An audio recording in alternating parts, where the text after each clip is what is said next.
history's ugly. If the only thing that we want to remember is the good stuff, then we're missing the whole point of even talking about history. I've always been interested in history, whether it's my family's history of the state of North Carolina, and now even the history of these stadiums.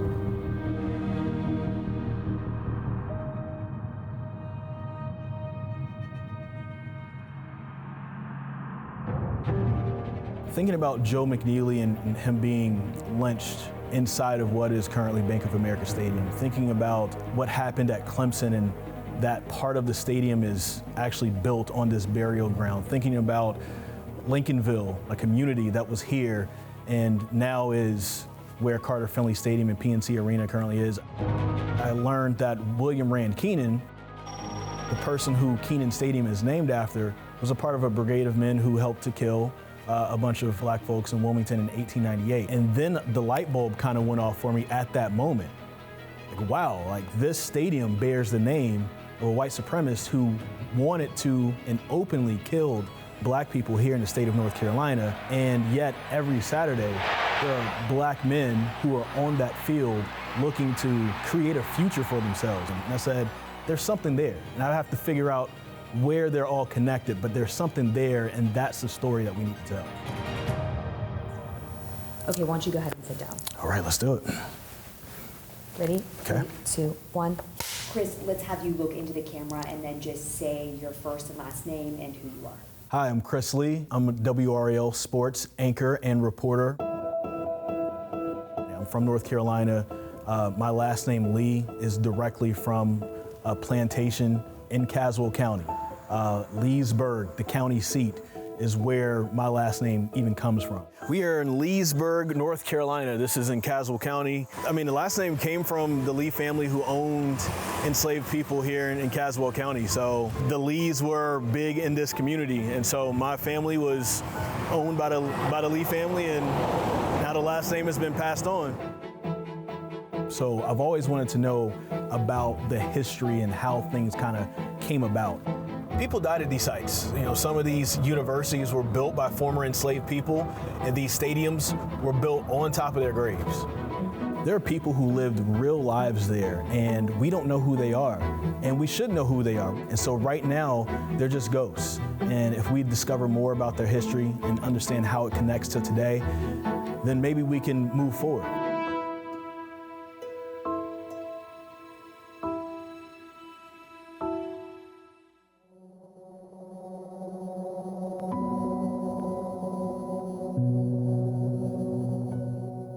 Tell me, when you started looking at these other stadiums, what went through your mind? So part of it came from reading David Zucchino's book, Wilmington's Lie. My name's David Zucchino. I'm the author of Wilmington's Lie, which documents the coup of 1898 in Wilmington, North Carolina.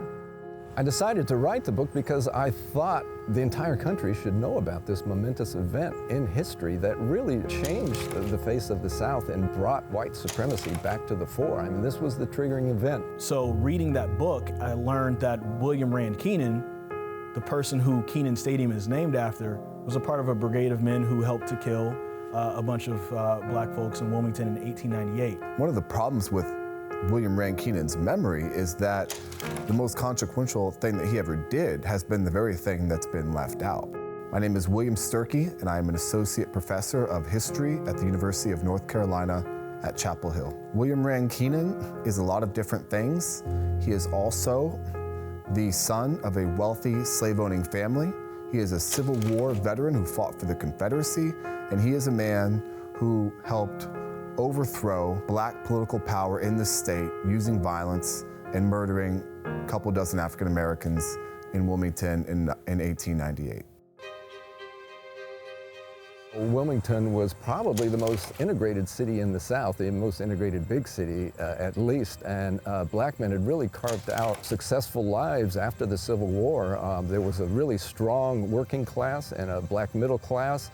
White Republicans had teamed up with black men who had earned the vote after the Civil War and actually outnumbered whites in Wilmington, and they had managed to take over the city council. They appointed a number of black men to administrative posts as magistrates, as postmasters, And this just infuriated the white supremacists who were accustomed to leading Wilmington. So they laid a plan in the summer and fall of 1898 to wait until the midterm elections in November and then mount a coup, overthrow the government, and as a pretext, they created a cover story in which they said that black men were stockpiling weapons and planning a takeover of the whole city, and were going to murder white men and women and children, which was completely false.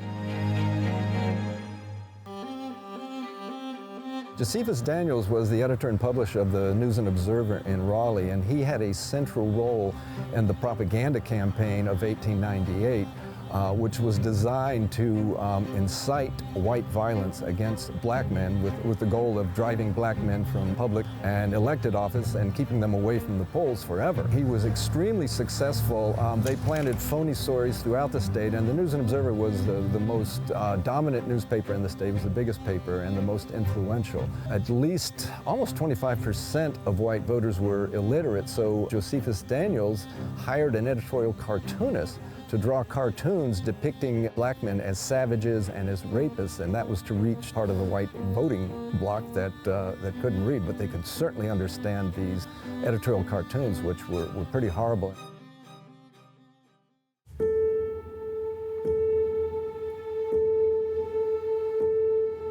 And the coup was successful. First of all, they stole the 1898 election by stuffing ballot boxes and intimidating and beating black men and keeping them from voting. And then 2 days later, they mounted this coup which overthrew municipal government.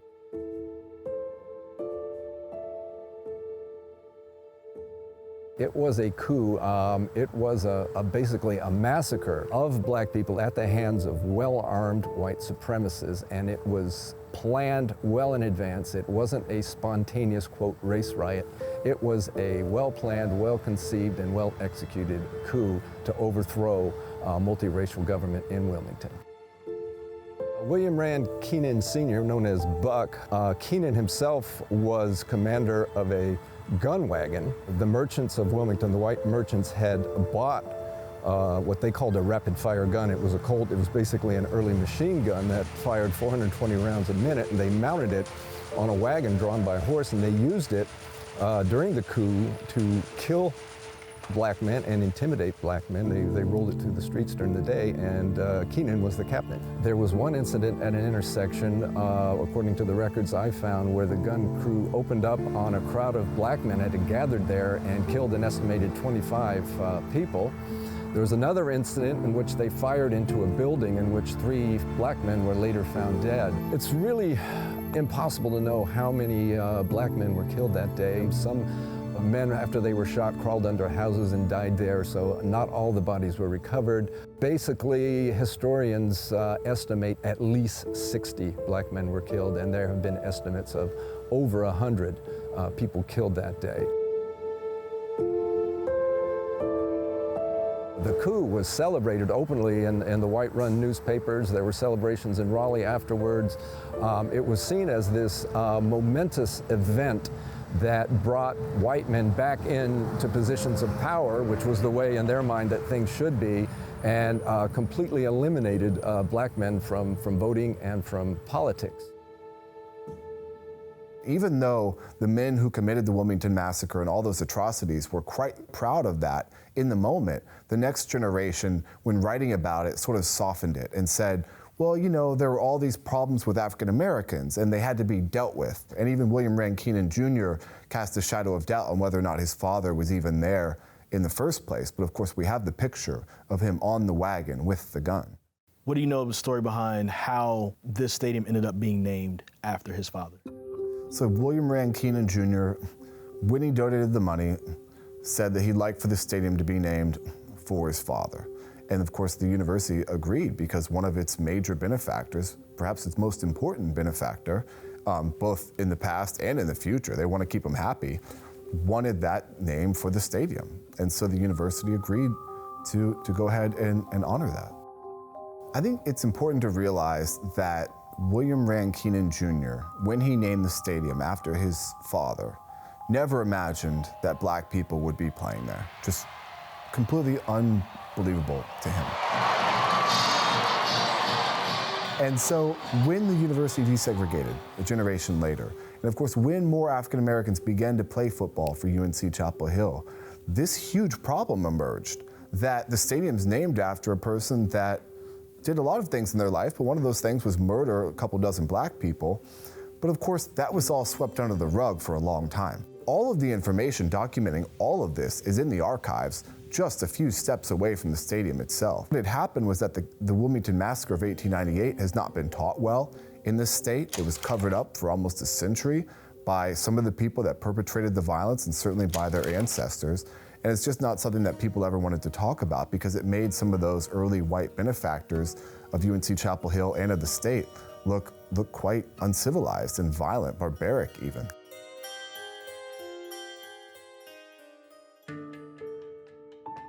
In 2018, an NBC sports writer produced a story about the namesake of Kenan Stadium and connecting that namesake to his role in the Wilmington Massacre of 1898. The Daily Tar Heel, had this sort of explosive cover story about it. And at the time, the university had a moratorium against renaming buildings. So it couldn't rename the building because its own board of trustees has said, well, we can't rename any more buildings for over a dozen years from this point. In response to that, the university sort of panicked because it had to do something because that was looking really bad in terms of publicity, especially with young black recruits, and decided to rededicate the stadium from the father to the son. And it was a big news story for just a few weeks there, I think, and then it just sort of fizzled out. There should be some marker or a plaque that gives the entire background and the whole history of the naming and why the name was changed and what the son did in life and what the father did and how that was different. I really think some explanation is needed. Otherwise, in a few years, people will just walk by and say, well, there's Kenan Stadium. They will have no idea what the history was. I think that one of the things that the university has done is to try and remove all controversy. I don't think that necessarily helps anybody. I think it's actually harder to keep a name and teach the real history than it is just to change the name and take down the plaques. We've never had a truly open conversation about the history of race regarding Kenan Stadium or anywhere else on this campus. I think we study history not for the past, we study it for the future. And I think the question that we should not ask is, how does this make me feel? But what's the best way to craft a better society for our children?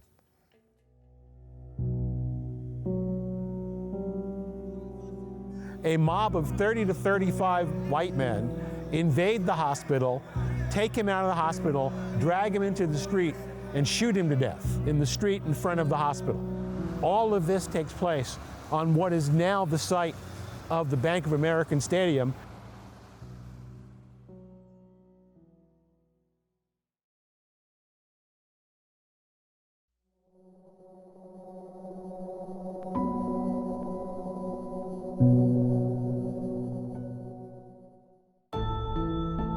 Bank of America Stadium and that surrounding area was a black neighborhood in Charlotte.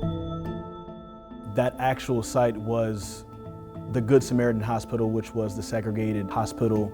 And in 1913, there was a lynching that took place where the field currently stands. And this is an important part of what the past was actually like.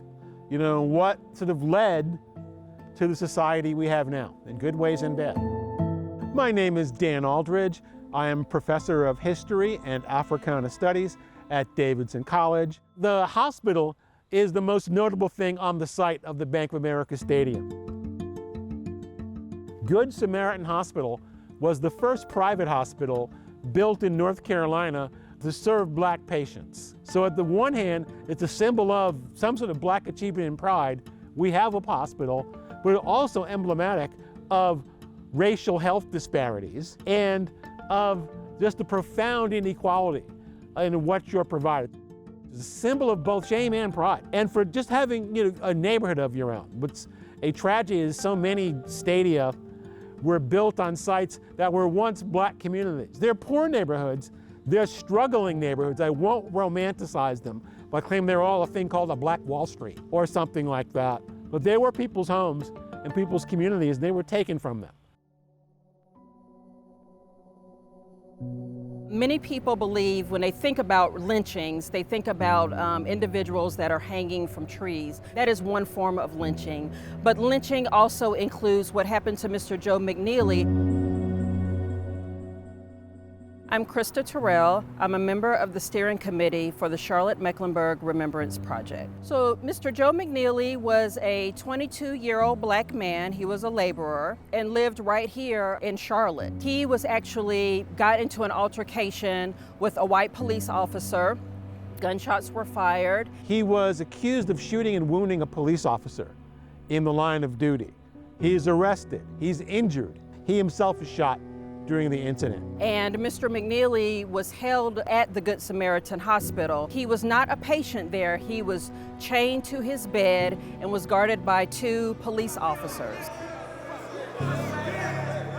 A mob of 30 to 35 white men invade the hospital, take him out of the hospital, drag him into the street, and shoot him to death in the street in front of the hospital. All of this takes place on what is now the site of the Bank of America Stadium. There were a group of jurors who deliberated for 3 days, but in the end, they indicted no one, named no one, and no one was ever held accountable for the lynching of Mr. Joe McNeely. I don't think you can't tear down the stadium because of it, but you should acknowledge what happened on the site and in the presence of Good Samaritan Hospital and this whole black community. It's kind of haunting to think about that and how over time that land, which was a thriving community called Brooklyn in Charlotte, was eventually taken away. The exploitation of the poor and powerless is something that doesn't shock you if you read history.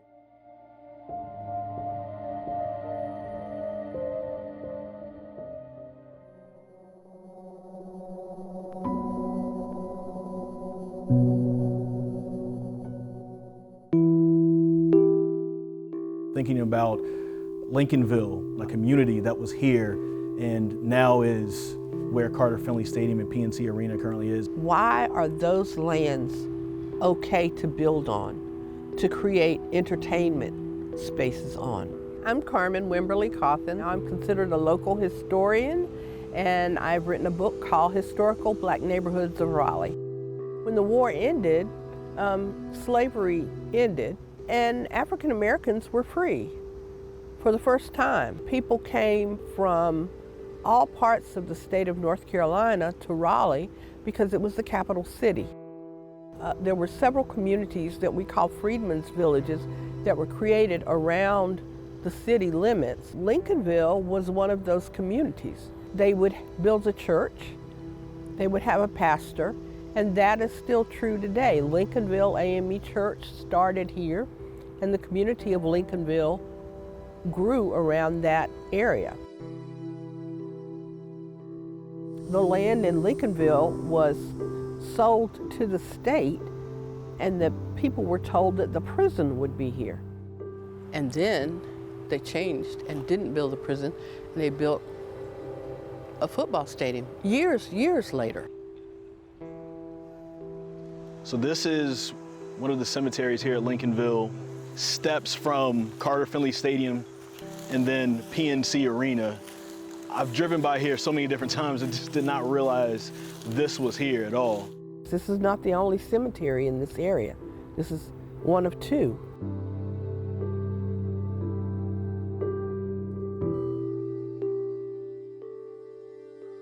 We are told that a cemetery was coming from NC State to expand the Carter Finley complex. My name is Robin Simonton. I'm the executive director here at Historic Oakwood Cemetery. A university being the client of the relocated cemetery was a little different for us, I must say. But when they arrive here, they are in pine boxes, maybe 20 by 20 inches square. We put them back in that same order they were in their original cemetery. It wasn't until about a year later that a family member from one of these families came in and said, hey, I think my loved one was in that relocated cemetery. What is the name? Emmeline White. She died in 1922, I believe. She was in Lincolnville.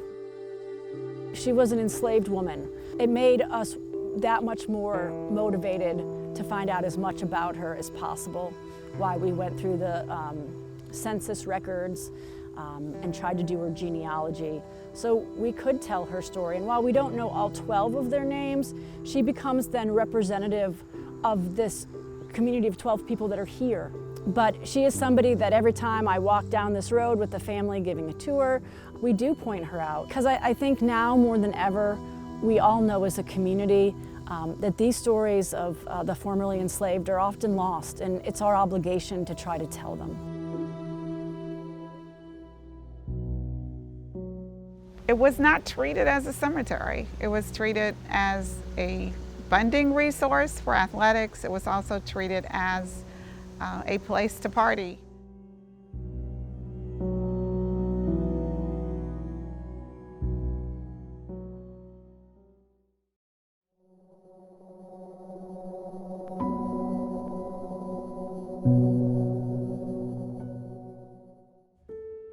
The Clemson game. Tell me why you were there and what you saw. So NC State was down at Clemson the year before. NC State beat Clemson in this spectacular double overtime game at Carter Finley Stadium. And so the next year we knew we had to go down to Clemson for that game to see what would happen. And as I was walking into the media side, the media entrance of the stadium, I just happened to look to my right, and there was a small placard that showed that this was a land with burials from former enslaved people. Right here next to the stadium. So I simply took out my phone, did a little story and panned over and showed how close the stadium was to that land. And I found out that the school had just publicly acknowledged what that land was in 2021, the year before I was actually there. People kind of saw the cemetery more as a park rather than a cemetery. My name is Rhonda Robinson Thomas, and I am the Calhoun Lemon Professor of Literature at Clemson University.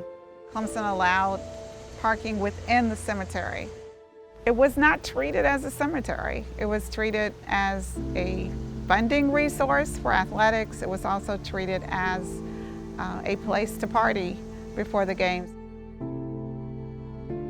So a decision was made to survey the entire cemetery. Over 500 anomalies believed to be unmarked burials were found throughout the entire cemetery. Our research suggests that those unmarked burials are those of enslaved people and sharecroppers and tenant farmers. And so they decided to provide the resources that we needed to actually document the history of the cemetery for the first time. They decided to beautify the cemetery by putting in new pathways that would really signal to the world that this is a sacred site. There is a place that is acknowledging their past. What about the people who toiled on this land? What about the people who helped build this university? Their stories are just as important. They need to be told as well. And none of us did these things. That's the thing that's sometimes so hard to grapple with. There's a real immaturity, I think, in saying, well, another white person 100 years ago did something, and that makes me feel bad. It's not about that. It's not about assigning guilt to anybody today. History is not going to always make you feel good, but one of the things we can do is learn from our history and set up a better tomorrow for our kids. And it makes you wonder how much of America, the parts that we prize the most, were not only built on the backs of the people who built them, literally were built on their graves, on the places where they died.